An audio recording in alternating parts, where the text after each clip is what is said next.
Any budget committee staffer that included you would make me sign up for that budget. It's such an amazing compliment to get on national television. You would make a good budget committee staffer. I was like, a little part of me felt a little serotonin, just like, oh, thank you. Good. Also, I am sending you some personal financial information later that I'd like you to help me with. Perfect. Because you alone could get that compliment. All right, thanks, my friend. Much appreciated. And thanks to you at home for joining us this hour. Here's an interesting thing. Sort of a personal thing, but also a news thing. Right before President Trump was impeached the first time, I published a book called Blowout.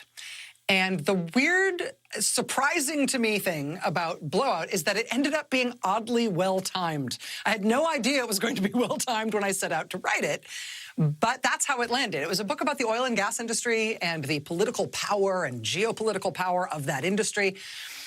And a big chunk of that book was about all of the craziness and corruption in Ukraine. And of course, then, right at the time the book came out, all the craziness and corruption in Ukraine ended up being the setting, like the playing field for what President Trump got impeached for the first time he got impeached. I did not intend it to land that way. It was fortuitous and I hope helpful to people trying to figure out that landscape while we were looking at that first impeachment. Well, now, of course, Mr. Trump is being impeached for a second time, and it's kind of uncanny. A lot of the things that I wrote about in that book that came out during the first Trump impeachment, they're sort of coming home to roost now.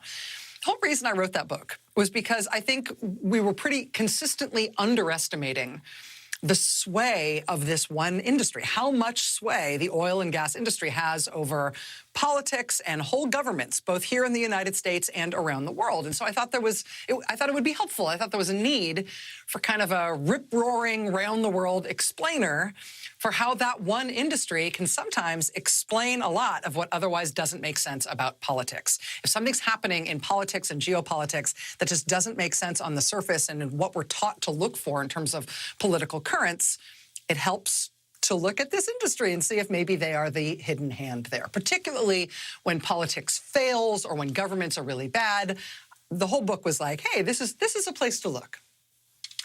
And of course, it's one thing to say, here's the hidden hand at work here. Here's the unacknowledged power that's really making things possible or impossible, that's really calling the shots here.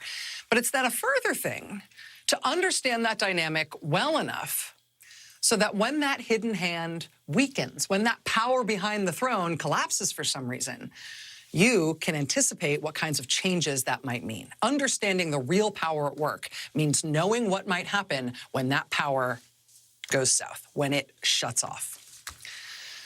So this book, Blowout, when it came out during the first Trump impeachment, I meant it to be sort of a heads up for the oil and gas industry being a sort of secretly powerful political entity, but also a heads up that if and when the bottom ever fell out of that industry, be prepared. Be ready to go, because when the bottom falls out of that industry, a lot of things are going to change. A lot of things that they, as an industry, were blocking are suddenly going to become possible. A lot of bad government, for example, is going to fall apart once the power behind bad government loses its zhuzh. That was the sort of warning I was trying to sound about the oil and gas industry during the first Trump impeachment. Well, now, of course, we're in the second Trump impeachment, and what do you know? The bottom actually has fallen out of that industry. I mean, right after Blowout was published, right after Trump impeachment numero uno, what happened? Of course, the coronavirus crisis hits worldwide. That immediately walloped the oil and gas industry like nothing ever in its history has ever hit them before. The floor just dropped below them. At one point early on in the coronavirus crisis, the price of a barrel of oil was negative. It cost less than $0 to buy a barrel of oil, meaning if you owned a barrel of oil, not only could you not charge somebody money for taking it from you, you would actually have to pay somebody to take that barrel of oil away from you because it was worth negative dollars. And over the course of the pandemic, it hasn't really gotten better. I mean, the price of oil has pinged around, but it's a disaster for that industry. Yesterday, ExxonMobil just posted its worst quarterly earnings in 40 years. I mean, not long ago, Exxon was the most profitable corporation in the history of corporations for multiple years running. This quarter, they lost over $20 billion. And this is now 4 straight quarters for them losing money. This was the richest company on earth by a mile forever and ever. Now they're a company that loses more than $61 million every day they stay in operation. They're losing $61 million a day. This was the headline this morning in the business section of the New York Times. After a bruising year, the oil industry confronts a diminished future. Big oil companies lost billions in 2020 because of the pandemic. They face broad questions now about how they will adapt to climate change and regulations. So that book that I wrote, Blowout, tried to document how the oil and gas industry has undercut democracy, hollowed out democracy, both in parts of the United States and around the world. It was about how the strength and the incredible financial resources of that industry has stopped us from making even the easiest reforms and fixes when it comes to the climate. Well, now that mighty industry is sucking wind. And so stuff is changing. It seems like a whole new world is possible. I mean, listen to this from today. This was Senator Chuck Schumer, who as of today is running the United States Senate. This is him announcing today what they are getting to work on in the United States Senate now that the Democrats have control as of day one. Senate Democrats are not going to waste any time taking on the biggest challenges facing our country and our planet. It's long past time for the Senate to take a leading role in combating the existential threat of our time. Climate change touches virtually every aspect of our economy and involves virtually every aspect of public policy. So as the Biden administration prepares a whole-of-government approach to combating climate change, the Democratic majority will pursue a whole-of-Senate approach as well. A whole-of-Senate approach. Now that the Democrats are in control of the Senate, he's assigning every committee in the U.S. Senate to start moving climate legislation. They are moving on it. This past week, the Biden administration unveiled multiple efforts they are going to pursue all at once, including through executive action, to make the country take a big shift on climate. Long, long overdue, easy measures. Today, Pete Buttigieg, one of the best communicators in a generation of Democratic talent, was sworn in as Secretary of Transportation in the Biden administration. Among other things, Secretary Buttigieg will be overseeing the transformation of the huge fleet of all federal vehicles to all electric vehicles. General Motors just announced that they will no longer make internal combustion engines for their cars and SUVs within the next 15 years. And I'll tell you right now, the best Super Bowl ad you are going to see on Sunday is the Will Ferrell, Awkwafina, Kenan-Thompson ad about GM shifting to electric cars and this groundbreaking new battery they're putting in like 30 different models of cars. Their whole fleet is going to be electric in less than 15 years. It's happening. It's happening all at once and now very quickly. When the worst opponents of us getting it together on climate are collapsing economically or are so rocked back on their heels economically and politically, honestly, that some of even the big oil companies are trying to decide now if they might switch sides and maybe try to be good guys on this issue for once. When your opposition collapses like that, it's time to run the field. And a Democratic president is in office who is committed to this as a top priority. And the American people voted the Democrats into control, both the United States House and the United States Senate, when Democrats campaigned on the fact that they were going to move on this issue. It's happening. And it is happening in part because the bad guys on this issue have collapsed. It is happening in part because of the suddenly sagging fortunes of what until a year ago was the richest, most destructive industry on the planet. That's what that book that I wrote, Blowout, is about. The full title is Blowout, Corrupted Democracy, Rogue State Russia, and the Richest, Most Destructive Industry on Earth. And apparently this book is going to come out again every single time that Donald Trump gets impeached. Came out in hardback when he was getting impeached the first time, and now this week, it's just come out in paperback for the first time. If he gets impeached a third time, I will have to release it on a wax disc. The audiobook was also nominated for a Grammy, if that's of interest, in case you'd prefer to hear it rather than read it. But anyway, if you go to msnbc.com/blowout, It's all there in case you were interested. But it feels a little uncanny. And as I mentioned today, Republicans and Democrats in the Senate did finally sign the rules that allow the Democrats to take charge and start running all the committees. Democrats won those 2 Georgia Senate races nearly a month ago, which is what gave them 50 senators, which is what gave them control of the Senate. But Republicans have dragged their feet in actually allowing the Democrats to take over and start working in the Senate. It was a week and a half ago that Mitch McConnell, the top Republican in the Senate, actually dropped whatever his supposed objections were that were the excuse for him not allowing Democrats to take over. But even after he publicly dropped that objection last Monday, he still dragged it out another week and a half.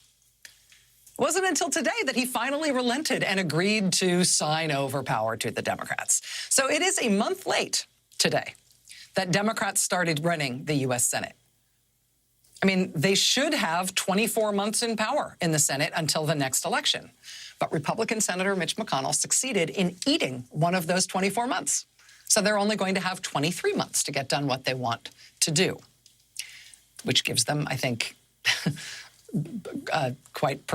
permission, is that the right word? It gives them reason, at least, to go as fast as possible. The Republicans stole a month from them, so now they get to go double time. Now they get to start. And on the other side of the Capitol, in the House, it's, of course, a real split-screen moment right now. On one side of the screen, there's House Democrats moving ahead with the whole governing thing, voting tonight to move forward President Biden's big COVID relief bill, to start working on that legislation as of tonight. On the other side of the screen are House Republicans, who have spent all day and now all night having a big fight within their party about which Republican members of Congress they should punish for unconscionable acts and how they should be punished and exactly what counts as unconscionable anymore. Tonight, Republican Congresswoman Liz Cheney of Wyoming, she's third-ranking Republican in the House leadership. She survived a vote among her colleagues on whether they were going to oust her from leadership because she was one of 10 House Republicans who voted to impeach President Trump for his role in inciting the violent attack on the Capitol January 6th. Even though she survived the votes, dozens of her House Republican colleagues tonight voted that she should be kicked out of her leadership job for daring to cross Donald Trump. But they could not drum up enough votes to get it done, and so Liz Cheney will stay in her role as the number 3 House Republican. And make of that what you will. Only 10 Republicans in the House voted to impeach Donald Trump. But tonight, 145 Republicans voted to keep Liz Cheney in leadership despite her vote. Tonight's vote was also a secret ballot, so maybe Republicans are more okay with impeachment when they don't have to answer publicly for their votes. Or maybe lots of House Republicans just secretly like Liz Cheney, but they don't want to talk about it publicly. Like I said, make of it what you will. But the other colleague of theirs who House Republicans are grappling with tonight is, of course, the freshman Congresswoman from Georgia, Marjorie Taylor Greene. And if you are a living, breathing, sentient human who's consumed any news coverage in the past few days, you are likely more than familiar with Congresswoman Greene and all the things that have been unearthed about her and her views and her public statements recently, from harassing and mocking a teenage survivor of the Parkland school shooting because Ms. Greene believes that shooting was a hoax with actors and nobody really died, to endorsing social media posts that advocate putting a bullet in House Speaker Nancy Pelosi's head, to propounding a conspiracy theory that the California wildfires were not a naturally occurring thing or even the product of normal arson. No, in fact, she says they were started by lasers from space, controlled by shadowy Jewish groups, and it should really be looked into. All of which comes on top of what was already famous about her, that she's an energetic adherent and proponent of the QAnon conspiracy theory, which is the same conspiracy about Satan-worshipping, pedophile, child blood-drinking lizard people that motivated lots of the rioters who attacked the Capitol on January 6th. That is a theory that she has propounded. It is a theory that, among other things, predicts a violent resurrection of the Trump presidency and the public execution of hundreds of prominent Democrats and celebrities and figures from the news media. Public executions. They want them in public. They want everybody to see them. In the wake of the January 6th attack, some Democratic members of Congress have said that they feel physically unsafe around Congresswoman Greene, including one Congresswoman who asked to have her office moved away from Marjorie Taylor Greene's office out of concern for her safety after a couple of run-ins with her. And as you know, this doesn't really have to be hard for House Republicans. They do have a playbook they wrote themselves for handling something like this. It's a playbook they've used very recently. It was only 2 years ago that Republican Congressman Steve King of Iowa found himself wondering aloud to a New York Times reporter, what's so wrong with the words white nationalist and white supremacist? Why did those become such a bad thing? And even though Steve King had been saying stuff like that and acting that way forever, this time Republicans decided they had just had enough. And the House Republican leader, Kevin McCarthy, got his caucus to strip Steve King of all his committee assignments. He was kicked off all his committees, basically just treated as a pariah from there on out. He had no actual work to do in Congress, whatever. He ended up twiddling his thumbs in the House for the rest of his term. And then there was a Republican primary against him last summer in which he was soundly defeated. And that was it for Steve King's political career. They know how to do this. And Democrats now control the House. They basically said to Republicans, look, you know how to do this. Take care of this problem with Marjorie Taylor Greene saying Nancy Pelosi should be shot and Sandy Hook didn't happen and Parkland didn't happen and it's Jews controlling space that account for the wildfires. I mean, take care of this problem you have with Marjorie Taylor Greene the way you did with Steve King. She wasn't musing aloud about whether words are good or bad the way that Steve King was. She has been publicly propounding a theory that not only led to a violent attack on the Capitol, but that at its heart is about executing Democrats for being Democrats. So Democrats have been saying, listen, do what you did with Steve King here. Strip her of her committee assignments. Or I guess we'll have to do it for you. Democrats have been particularly incensed that Republicans put Ms. Greene on the Education Committee, somebody who believes that mass school shootings in recent years have been a hoax and that no kids really died. Put her on the Education Committee. But this time around, House Republicans have not been able to bring themselves to use the Steve King playbook. Maybe it was the supportive phone calls that Congresswoman Greene claims to have received from Donald Trump. But House Republican leader Kevin McCarthy, after having met with her yesterday, in which she was reportedly not at all contrite in that meeting about anything she said, House Leader Kevin McCarthy put out a statement tonight that did not announce any sort of action on Congresswoman Greene and instead attacked Democrats for their criticism of her. And so tonight, the House Rules Committee approved a resolution that will strip Congresswoman Greene of her committee assignments. Again, the same punishment that befell Steve King. The full House is going to vote on that tomorrow. That means that all House Republicans will now be forced to go on the record voting to support Marjorie Taylor Greene or not. Voting to go on the record as to whether or not you can serve as a Republican member of Congress after calling for the execution of the Speaker of the House. Very few Republican members of Congress are actively defending Marjorie Taylor Greene or any of the things she has said or done. They're mostly arguing process. They say if Democrats remove her from her committees, that's bad. That's a bad thing for the other party to do, because whatever party controls Congress, that party can then remove the other party's members from the committees. The Democrats don't seem swayed by this argument. Here was Rules Committee Chairman Jim McGovern of Massachusetts at tonight's hearing. If the precedent's going to be that if somebody advocates putting a bullet in the head of a member of Congress, and if that is going to be the new determination as to what it takes to throw people off of committees, I'm fine with that. I'm fine with that. Yeah, I'm fine with that. Can we all agree on that?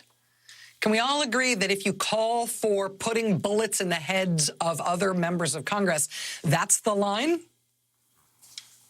Republican members of Congress, does that seem like a reasonable line for you? We'll just set that as the threshold? Is that okay as a precedent? I think Democrats are comfortable with that being a precedent. Guess we'll find out when all members of the House have to vote on it tomorrow. But House Democrats are trying to walk and chew gum at the same time. They have teed up this vote tomorrow on kicking this radioactive Republican member off of her committees. At the same time, they are moving ahead on the big COVID relief bill. The House voted tonight to take the first step toward passing President Biden's COVID relief bill. This after President Biden held a phone call with House Democrats today, and then he hosted Senate Democrats in the Oval Office. His message to them was act fast and go big.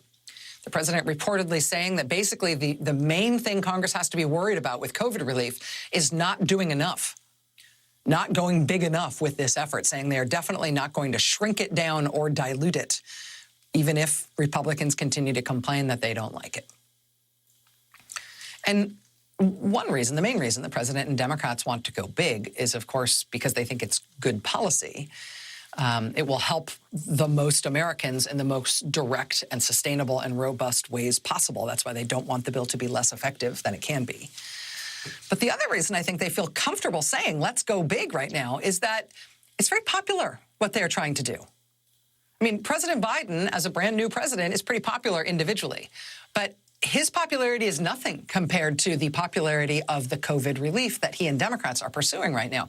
There's a new Quinnipiac poll out today that finds that 68% of Americans support this $1.9 trillion COVID relief package that the president has put forward. 68% support. The $1,400 in direct aid stimulus checks that are a central piece of that package, that's supported by 78% of Americans. Ask Americans if they support increasing the federal minimum wage to $15 an hour, something the president has said he wants in the bill. Support for that among Americans is at 61%. This is a wildly popular COVID relief bill, every aspect of it. And with congressional Democrats working as of tonight to get it passed into law, with the Senate putting in motion procedures that will allow them to pass it even if every Republican says no, they hate it. That's what the Biden administration is doing legislatively, to get the country relief from the hardship imposed by the pandemic, to fund vaccination efforts, to get schools to reopen safely, and all this other crucial stuff. It is incredibly popular, every aspect of it. And so, yes, they are emboldened by mass public support for what they're doing to not compromise and weaken their proposals, to instead move forward with what they want to do, with what they believe is right, and what the public is behind. And it's, I mean, with the crisis that we are in with COVID, it's clear at least nobody questions why they shouldn't just be doing this first, right? I mean, seeing them go ahead, refusing to be slowed down, refusing to be put off track, that seems appropriate given the size of the challenge, and the public supports it.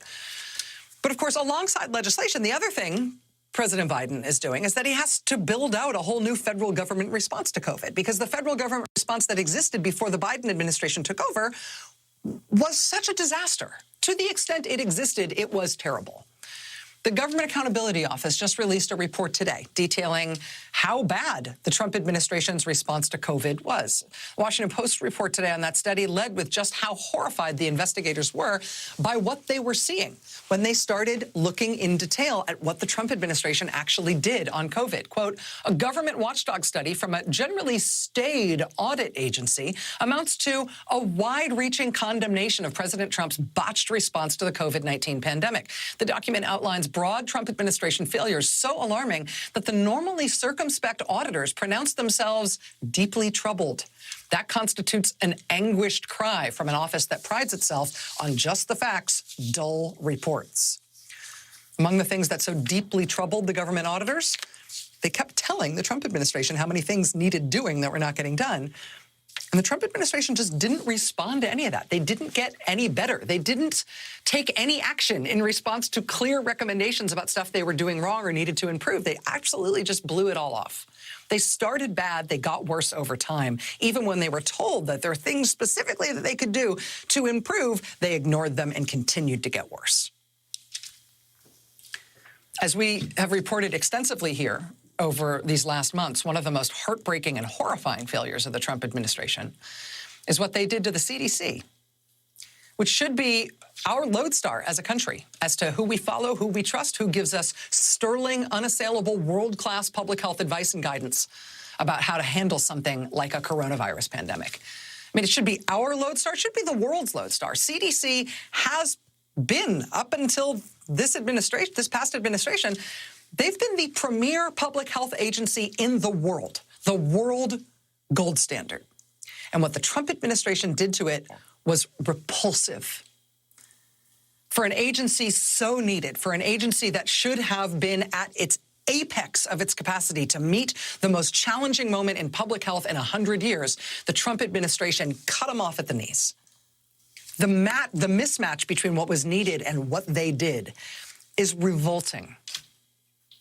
I mean, from the White House reaching down to the level of individual scientists working in the field to assess an outbreak at a South Dakota meat processing plant, telling individual scientists to change their language so the meat plant wouldn't actually be told by CDC what they should do to keep their workers safe, to burying CDC guidance on how to reopen schools and businesses safely, not letting anybody see it, having CDC scientific guidance edited by the president's daughter, Ivanka Trump, editing CDC scientific guidance, really. And Kellyanne Conway, too, because why shouldn't she? Having a director put in place at CDC who did not protect his agency from any of that, who let that happen, who did not publicly sound the alarm, who did not resign, who in fact personally bent to the White House's will and let the scientific work of that once great agency be infected by the White House's nonsense, who carried their water for them, who personally helped them intervene to quash science. That's what the Trump administration did to the CDC. That's a big part of what went wrong with this horrific, horrific pandemic in this country. That is a big part of how we have 4% of the world's population and 25% of the world's deaths. So how do you fix that? First thing you do is you hire a new CDC director. When Joe Biden announced that he had chosen one of the preeminent infectious disease doctors in the country, a preeminent HIV and AIDS researcher, to lead the CDC, the announcement was met with what can only be described as mass enthusiasm and relief from her colleagues in the medical field. One of her colleagues at Harvard Medical School summed it up like this, saying, quote, "This news has sent me into a sort of public health euphoria. It gives me such hope to know that someone as brilliant, kind, and fearless as Dr. Rochelle Walensky will lead the restoration of our preeminent public health agency. Welcome back, CDC. Welcome back, CDC. We need you." The new director of the CDC joins us for the interview here live next. Hi, I'm Ron Reagan, an unabashed atheist.